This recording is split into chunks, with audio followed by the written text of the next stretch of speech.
বছর আমরা এটা কিন্তু মার্চ মাসের ঘোষণা দিল 1 এপ্রিল থেকে।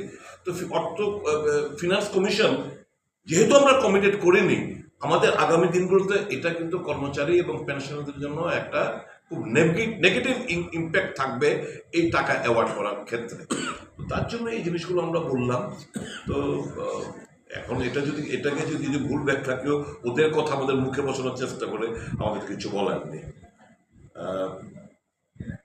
বাজেট তো সর্বোপরি আমাদের পরিষদীয় দলের নেতা বলেছেন, সরকারের একটু খোঁজ নিয়ে দেখবেন, স্টাডি এখনো করিনি আমরা, সবে মাত্র পেশ হলো।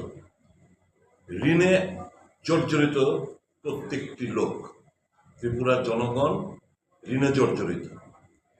ওনারা যখন শুরু করেছিলেন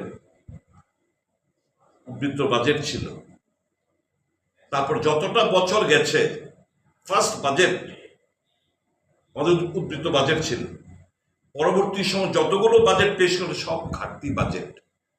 এটা অর্থনৈতিক যে সুশৃঙ্খলতার পরিচয় দেয় না।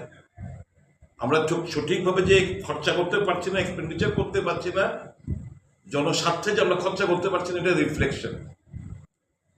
বছরের শেষে এসে আমাদের সাপ্লিমেন্টারি গ্রেন্ট চাইতে হচ্ছে।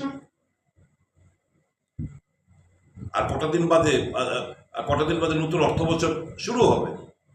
এই যে প্রায় 4,000-এর উপরে, আমার এক্সাক্ট ফিগারটা এখন মনে নেই, যা শুনেছি 4,000 কোটি টাকার বেশি সাপ্লিমেন্টারি গ্রান্ট চেয়েছে।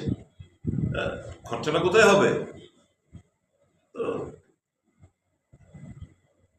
সর্বোপরি নিজেরা বলেছেন কোনো দিশা নেই, বেকারদের সুস্পষ্ট কর্মসংস্থানের কোনো উল্লেখ নেই, আপনার শ্রমিক মেহনতি মানুষের তাদের মজুরির কোনো বৃদ্ধি করার কোনো পরিকল্পনা নেই, কল কারখানা খোলার কোনো দিশা ওনারা দেখাতে পারেননি। মানুষ স্বাভাবিকভাবে হতাশ হবে। এই বাজেট কাজের কাজ কিছুই হবে না। আজকে শুনলেন তো অ্যানাউন্সমেন্টটা করলো, স্বাস্থ্যের বিপ্লব, কত সুন্দর সুন্দর আমি দেখছিলাম টিভির মধ্যে। অনিমেষ দেব